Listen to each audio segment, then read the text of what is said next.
vou destacar 3 elementos, que são parciais, mas é a necessidade de fazer condensação.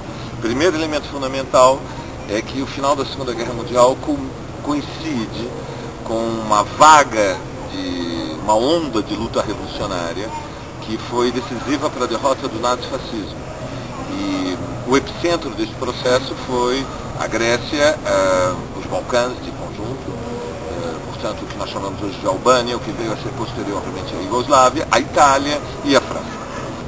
Nesses 2 países a mobilização foi tão grande que o futuro do capitalismo esteve ameaçado. Era duvidoso se o capitalismo existiria, por uma razão muito simples, porque a maioria dos patrões, a maioria dos banqueiros, a maioria dos fazendeiros tinham apoiado na Itália Mussolini e, portanto, tinham apoiado a política de guerra mundial, de guerra total, e de resto, na própria França, a maioria da burguesia francesa colaborou com a ocupação alemã. Logo, estas classes dirigentes estavam desautorizadas, desmoralizadas ao final da Segunda Guerra Mundial. Então, este é um primeiro elemento-chave do pós-45. O segundo elemento-chave foi a vitória militar do Exército Vermelho sobre o Exército Nazi, que deu um prestígio mundial imenso à União Soviética e, portanto, por todo o período da Guerra Fria, a ideia socialista foi uma ideia muito poderosa à escala mundial, em particular nos países da periferia do capitalismo, que eram ou tinham sido colônias ou semicolônias, ou, na melhor das hipóteses, tinham sido países dependentes dos impérios, dos países centrais, portanto do império, digamos, o português, no caso do Brasil, o espanhol, no caso do resto da América Latina, mas fundamentalmente do inglês, do francês, do holandês para a África e para a Ásia. Certo? Esse é o segundo elemento. E terceiro elemento, chave, é que a Segunda Guerra Mundial se encerra com o uso de bombas atômicas. E o uso de bombas atômicas e o uso, digamos, unilateral contra uma população desarmada, em Hiroshima e Nagasaki, prenunciou que poderia ser uma guerra de devastação total, uma guerra que seria um holocausto nuclear. Então, paradoxalmente, a Segunda Guerra Mundial se encerra com uma corrida armamentista, uma vitória militar dos Estados Unidos, que tinha claramente superioridade militar em relação à União Soviética, uma União Soviética internamente semi-destruída pela ocupação nazi, mas politicamente para o resto do mundo muito influente, e uma situação imprevisível, ou se não imprevisível, pelo menos, de grande instabilidade social e política na Europa Ocidental. Surge uma ordem mundial, aquilo que nós podemos chamar a etapa 1945-1989, ela vai se fechar claramente com a queda do muro de Berlim, que é o período da Guerra Fria.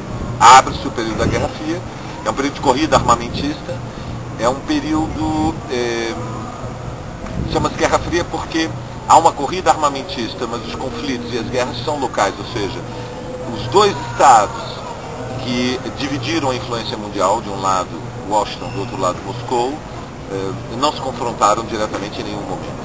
Então, o paradoxo é que o período da Guerra Fria é o período da corrida nuclear, é o período em que a espada de uma destruição apocalíptica da vida civilizada esteve colocada sobre a cabeça da vida civilizada, sobre a cabeça da humanidade, mas, paradoxalmente, as 2 potências não se confrontaram.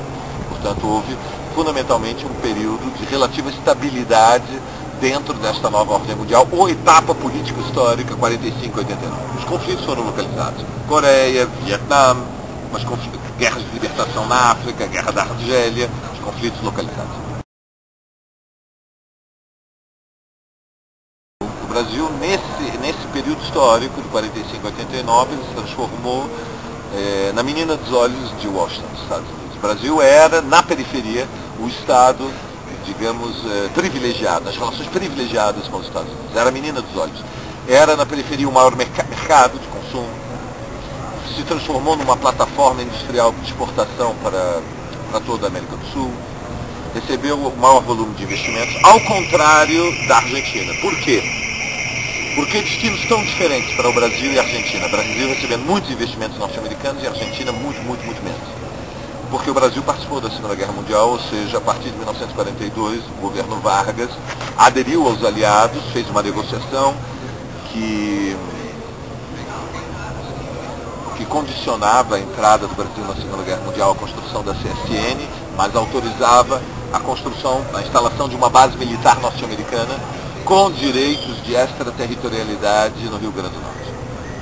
Por ter entrado na guerra, por ter construído a FEB, a Força Expedicionária Brasileira, por ter enviado os nossos jovens para lutar contra a Alemanha e a Itália, e nesse sentido ter, com bravura, diga-se, assumido um compromisso na luta contra o nazifascismo, o Brasil depois teve uma relação privilegiada com Moscou e se industrializou. Quer dizer, a consequência desse processo é que a industrialização tardia, lentíssima, que vinha ocorrendo até 1950, deu um salto aceleradíssimo. De 1950 para 1980, se construiu o capitalismo mundial, os investimentos norte-americanos, naturalmente, e a colaboração dos governos brasileiros, incluindo a ditadura militar, estabeleceu no Brasil a economia industrial mais complexa que existe hoje no mundo, ao sul do Equador.